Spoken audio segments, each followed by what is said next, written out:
bersyukur ya, dan sepanjang malam kita sudah beristirahat dan Tuhan menyertai. Pagi ini kita boleh bangun dengan tidak kurang suatu apapun, semua karena anugerah Tuhan.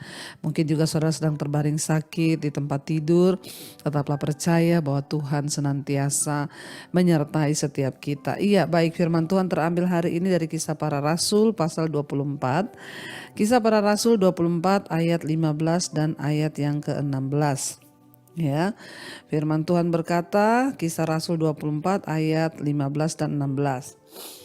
Aku menaruh pengharapan kepada Allah sama seperti mereka juga, bahwa akan ada kebangkitan semua orang mati, baik orang-orang yang benar maupun orang-orang yang tidak benar.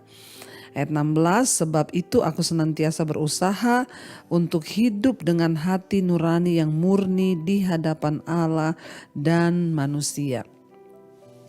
Bapak Ibu, kisah para Rasul 24 ini adalah ya kisah tentang pembelaan Rasul Paulus ya di hadapan hakim atau di hadapan mahkamah. Jadi ketika itu Rasul Paulus dihakimi, diadili, dia dipanggil untuk menghadap wali negeri ya, dan dia didakwa dalam sebuah pengadilan. Rasul Paulus dituduh membawa satu sekte ya, menyebarkan sekte yang tidak benar. Karena itu dia menyatakan pembelaannya di hadapan semua orang. Dia berkata, ya aku ini hanya mempercayai ya Yesus Kristus Allah yang hidup. Ya, dan dia bilang aku menaruh pengharapan kepada Allah sama seperti ya mereka-mereka ini juga yang ada di sini, dia bilang. Dan aku juga percaya bahwa akan ada kebangkitan orang mati, baik orang-orang yang benar maupun orang yang tidak benar.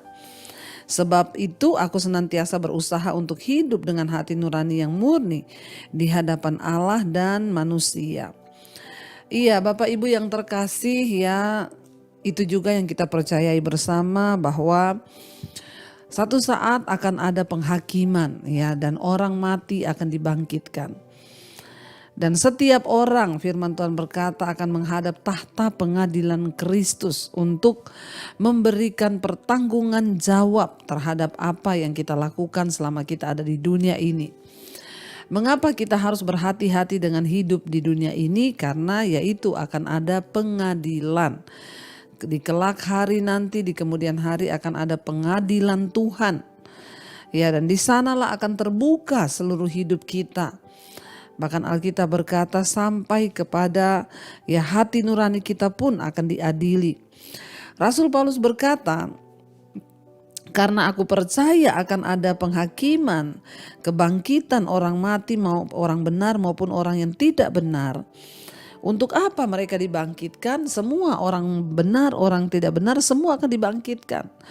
Untuk apa? Untuk menghadapi tahta pengadilan Kristus. Karena itu Rasul Paulus bilang ya, dan karena itu sebab itu aku nih senantiasa berusaha untuk hidup dengan hati nurani yang murni, baik di hadapan Allah maupun di hadapan manusia. Kenapa kita harus menjaga hidup di dalam kebenaran, kemurnian, ya terutama di dalam hati, Bapak Ibu. Ya, Rasul Paulus bilang aku berusaha untuk hidup dengan hati nurani yang murni di hadapan Allah dan juga manusia. Ya, penting sekali kita ini hidup dengan hati nurani yang murni di hadapan Tuhan dan di hadapan manusia. Kenapa? Karena ya Tuhan itu ya yang melihat hati. Ada orang-orang itu begini Bapak Ibu, saya sering temui ya. Dia itu misalnya ya dia berantem nih dengan mertua atau dengan menantunya atau dengan iparnya. Ya, lalu saya bilang ya ibu berdamai, dia bilang. Ya nggak bisa saya berdamai ya. Saya tuh ya nggak suka ya nggak suka. Jadi saya nggak bisa berdamai dengan dia, saya nggak mau. Yang penting kan Tuhan melihat hati. Ya Tuhan melihat hati yang bagaimana yang Tuhan lihat. Kalau kau tidak mengampuni, ya Tuhan lihat hatimu yang busuk maksudnya. Ya jadi kita lihat di sini Rasul Paulus bilang aku tuh berusaha untuk hidup dengan hati nurani yang murni. Ya baik di hadapan Allah maupun di hadapan manusia. Kenapa Rasul Paulus berkata hati nurani? Sebab ya kekudusan yang paling kudus itu terletak dalam hati nurani. Itu sudah hal yang paling kudus. Kenapa? Kalau kita nih berbuat dosa di luar, orang masih tahu. Ya, oh dia berbuat dosa, gampang langsung dihakimi. Dia buat dosa tuh, ya misalnya dia bersinah tuh, dia selingkuh kelihatan. Dia berjudi tuh kelihatan. Tapi kalau dalam hati tuh kan nggak ada yang tahu. Makanya penting kita nih menjaga hidup dengan hati nurani yang murni di hadapan Allah dan juga di hadapan manusia, itu penting karena pada akhirnya kalau hati kita saja tidak benar, bagaimana perbuatan yang lain? Karena tolak ukurnya itu di hati. Kalau hati kita sudah benar, hati kita murni, maka yang lainnya itu pasti juga benar.